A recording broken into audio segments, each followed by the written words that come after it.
Sarang malaikat. Sarapan pagi baru dimulai, wajah-wajah tak berselera. Bang Yos membiarkan sendok dan garpunya bertumbuk saling diam. Begitulah juga Mbak Alida. Beberapa kali terlihat menelan ludah. Kedua tangannya meremas lambung, menahan mual teramat. Sudah tentu sepiring nasi goreng beraroma sedap tak disentuhnya sama sekali.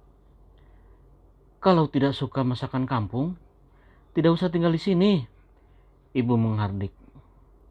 Kalian tidak menghargai jerih payah orang lain. Bang Yos dan Mbak Alida serempak menatapku. Kilatan penuh prasangka yang cukup beralasan. Kukira mereka cemburu.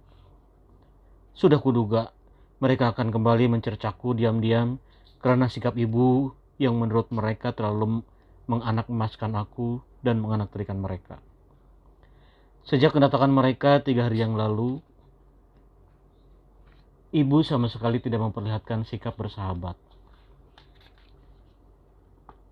Sering menghardik tidak jelas seakan Bang Yos dan Mbak Alida bukan anak kandungnya. Sebaliknya, ibu selalu membanggakan aku di depan keduanya. Semasa Bang Hilman, anak bungsu ibu masih hidup, aku adalah istri yang baik. Pun kepada bapak dan ibu, aku satu-satunya menantu yang tahu diri, santun, sayang mertua, dan sebagainya. Begitu yang ibu tuturkan. Sungguh tepat bila hati Bang Yos dan Mbak Alida tergores luka. Bukan hanya karena lontaran puji dan sanjung ibu untukku, tetapi lebih dari itu. Seluruh fasilitas rumah ini hanya aku yang ibu izinkan memilikinya. 2/3 harta kekayaan peninggalan bapak dilimpahkannya padaku. Sedangkan sepertiganya tentu untuk Mbak Alida dan Mbak Yos yang dibagi 2. Kalian tidak perlu bertanya kenapa pembagiannya jadi seperti itu. Demikian kata ibu beberapa waktu silam. Saya ini anak sulung bapak, protes Bang Yos. Ibu tak menggubris. Alida kan anak perempuan satu-satunya. Kenapa ibu tega begitu? Mbak Alida hampir menitikkan air mata. Namun ibu tetap bersikeras dengan keputusannya. Sari sebatang kara, tak berayah dan ibu. Hilman pun tiada. Kalian jangan egois. Tapi dasar hukumnya tidak seperti itu, Bu. Bang Yos memandangku penuh kebencian. Ibu tidak peduli. Berbesar hatilah sedikit, Yos. Alida, ibu tidak bermaksud pilih kasih. Kalau bukan itu, lantas apa namanya? Isak Mbak Alida tidak mereda. Kalian sudah jadi orang sukses di kota. Harta peninggalan bapakmu mungkin cuma setengahnya saja. Kalau kalian bersikeras minta jatah yang lebih, ibu sama adik iparmu mau hidup dengan apa? Giliran ibu berkaca-kaca. Satu tetes yang hampir luruh menimpa lantai disekaannya dengan segera. Baiklah, kali ini kami menyerah. Kami terima keputusan ibu. Ibu menunggu selega. Apalagi aku yang sejak tadi tegang membisu. Kerongkonganku terasa lebih nyaman karena perdebatan akhirnya diselesaikan. Rasa nyaman itu berlanjut selama bertahun-tahun. Aku hidup bahagia. Mbak Alida dan Bang Yos tak lagi datang untuk menuntut haknya. Sejumlah uang untuk ibu hanya dikirimkannya 3 bulan sekali melalui wesel. Namun ternyata tidak dengan 3 hari ini. Sejak mereka kembali menyatroni rumah ibu, ketidaknyamanan itu menggelayuti pikiranku. Aku berpikir keras setiap saat bagaimana caranya agar penatku sirna. Seperti pagi ini, tatkala kami bersama-sama menciptakan kebisuan itu, aku sendiri tengah merasai kenikmatan penat yang kian memuncak. Bila sedikit saja aku paksakan menggerakkan kaki menuju tempat lain, mungkin ragaku akan limbung. Untuk itu, aku putuskan untuk tetap diam sambil menanti reaksi yang aku harapkan. Kegelisahan yang kualami saat ini berasal dari guncingan Bang Yos dan Mbak Alida selepas Isya di beranda rumah ibu. Sehari yang lalu, awalnya telingaku acuh saja menangkap suara-suara mereka yang tak kentara per kalimatnya. Namun ketika beberapa kata yang diucapkannya adalah tentang aku, suamiku, dan bapak mertuaku, aku mengopi ngobrolan mereka diam-diam. Anakku Babu itu sudah seperti juragan di rumah kita. Anak Babu itu sudah seperti juragan di rumah kita. Bapak dan Hilman tidak ada. Dia pikir akan bebas begitu saja. Selama ini ibu tak pernah hirau siapa dia sebenarnya. Ku dengar dengusan napas Mbak Alida menahan emosi. Kita harus lakukan penyelidikan ulang. Kenapa Bapak dan Hilman bisa meninggal pada waktu yang hampir bersamaan? Yang Mbak Alida sebut anak Babu tentulah aku. Mereka memang begitu, bertahun-tahun jadi menantu keluarga ini. Aku tetap dianggap pembantu yang harus patuh.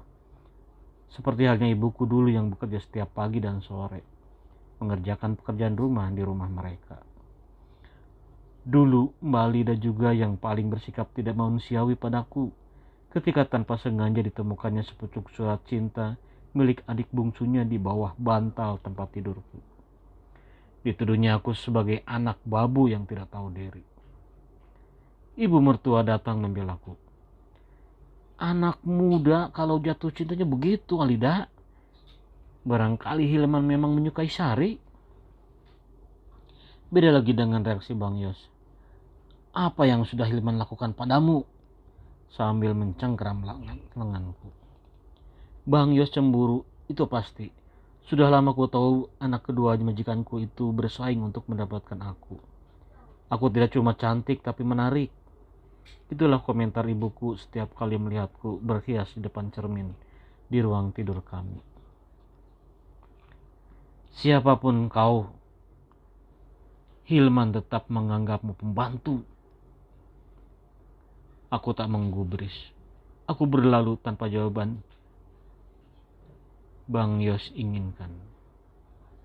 Di tengah-tengah gejolak emosi Mbak Alida dan Bang Yos terutama, juga ibuku yang melarang tindakan konyolku mencintai anak bungsu majikan, tiba-tiba Hilman melamarku. Tanpa pikir panjang aku menerimanya. Satu-satunya orang yang mendukung aku dan Hilman tak lain hanyalah majikan perempuanku yang kemudian jadi ibu mertuaku. Sementara bapak tak pernah berkata sepatah pun. Bicara tak setuju tidak, berkata iya pun tidak pernah. Beberapa bulan menikah aku seperti Cinderella, tapi benar-benar, kata Bang Yos, semua kebahagiaanku menjadi istri pangeran tak bertahan lama. Hilman mengabaikanku berbulan-bulan. Sudah hampir 1 tahun menikah, aku tak juga memberinya seorang anak. Itulah masalah utama yang sering ia lontarkan sebagai alasan saat kutanya tentang perlakuannya yang menyakitkan perasaanku itu. Ibuku tak lagi jadi pembantu. Sebuah gubuk layak huni berjarak 30 km dari rumah majikan dihadiahkan bapak mertuaku untuknya, sehingga kami jarang bertemu. Beberapa waktu kemudian aku diberi kabar kalau ibu meninggal. Hidupku sudah tak punya tumpuan. Ibu mertuaku yang lalu jadi malaikat pelindungku. Hilman kutemui suatu hari dengan seorang wanita. Akhirnya Hilman memintaku tidak berkomentar bila kemudian dia akan menikah lagi. Seandainya aku menentang, aku harus rela diceraikan. Saat bingung mendera, aku memang tak sanggup berucap tentang hatiku pada siapapun. Malaikat pelindungku waktu itu sedang tak berada di rumah.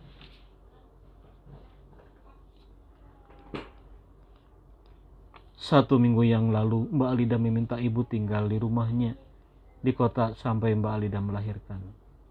Bapak mertuaku yang dahulu tak banyak bicara, tiba-tiba muncul sebagai pengganti ibu.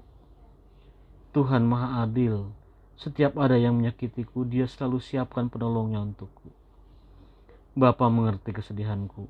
Ia mengajariku melupakan hal-hal yang tak penting untuk diratapi. Bapak mengajakku mengerjakan banyak pekerjaan bersama karyawannya di pabrik. Melelahkan, tapi obat yang diberikan Bapak benar-benar mujarab. Suatu sore tiba-tiba Bapak mengabari sesuatu. Mbakmu sudah melahirkan. Kamu ikutlah dengan bapak menjenguk Alida sore ini. Sore ini? Apa tidak sebaiknya kita berangkat pagi, Pak? Sekarang sudah sangat sore. Bisa-bisa kita baru sampai tengah malam. Tidak masalah. Bang Hilman, tak usah diajak. Ada urusan di pabrik yang harus diselesaikan hari ini juga. Tak ada diskusi selanjutnya. Aku dan bapak akhirnya pergi tanpa Hilman. Kami telah lama di perjalanan. Bapak duduk di belakang kemudi dengan santainya. Namun ternyata ia mengingkari kata-katanya. Perjalanan berbalik arah, padahal malam sudah mulai menjelang. Mobil malah melaju menuju pabrik. Pabrik lengang. Tiba-tiba papa memaksaku keluar dari mobil, menyeretku hingga menjauh dari pantulan cahaya bolam-bolam di pabrik. Aku tak sanggup berteriak karena mulutku dikuncinya. Namun jerit hatiku sampai ke aras-aras dan permintaan tolongku pada Tuhan didengarkan. Sebelum puncak nafsu bapak didedahkan padaku. Bapak ambruk setelah beberapa kali menggelepar. Penyakit jantung bapak kumat. Bapak masuk rumah sakit. Teng, teng. Aku menoleh dengan segera ke arah sumber suara. Lamunanku terusik. Sendok dan garpu Bang Yos goyah dari diamnya. Aku tersenyum lega. Ketegangan seperti mereda dengan sendirinya. Satu suapan kecil hinggap juga ke mulut Bang Yos. Satu suapan kecil usap di kunyah. Mendadak Bang Yos seperti kehilangan kendali. Dia makan dengan lahapnya. Masakan mantuku tidak pernah yang tidak enak. Ibu tersenyum bahagia. Dadaku membusung. Melihat kelahapan Bang Yos, kesombongan Mbak Alida luruh. Tangan yang sejak tadi bersarang di lambungnya. Secepat kilat dihantarkannya ke tempat sendok dan gabuk bertahta. Saya harap ini bukan sogokan untuk kami. Biarpun kami dijamu dengan berbagai makanan enak, bukan berarti masalahmu selesai. Kau harus bertanggung jawab. Kata-kata Bang Yos membuatku kembali menoleh ke arahnya. Tak kusangka pandangan kami bertumpu. Batinku bergetik sejenak. Aku seperti sedang menatap mata Hilman.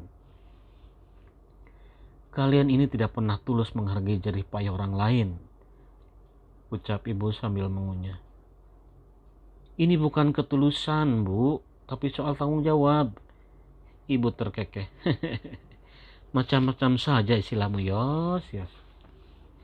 Ibu jangan selalu mengejek saya dan Alida. Bang Yos tiba-tiba berdiri. Kusaksikan kilatan durga di matanya benar-benar nyata. Bang Yos tak kuasa menahan marah. Untunglah kami sama-sama telah mengirim makan pagi. Aku berdiri memamerkan senyum kepuasan. Saya memang melakukannya. Tapi tidak berarti saya harus bertanggung jawab. Semua terperangah, tidak terkecuali ibu. Mata Bang Yos terbeliak. Menunjuk dengan pasti benda spesial serupa bumbu dapur yang dihaluskan. Terbungkus tabung kecil, terselip dalam genggamanku. Kembali aku tersenyum, senyum kemenangan. Bang Yos mendekat dengan emosi meledak-ledak, tapi lalu dia melemas, tak kuasa tegak berdiri. Saya memang yang membunuh Hilman, karena dia mengkhianati saya. Saya yang memutuskan selang oksigen bapak di rumah sakit, karena dulu dia hampir merenggut kehormatan saya. Saya tidak ingin membunuh lagi, tapi kalian terlalu sering mengusik ketenangan saya. Ibu, saya sayang ibu. Saya tidak tega menyuruh ibu turut bersama mereka.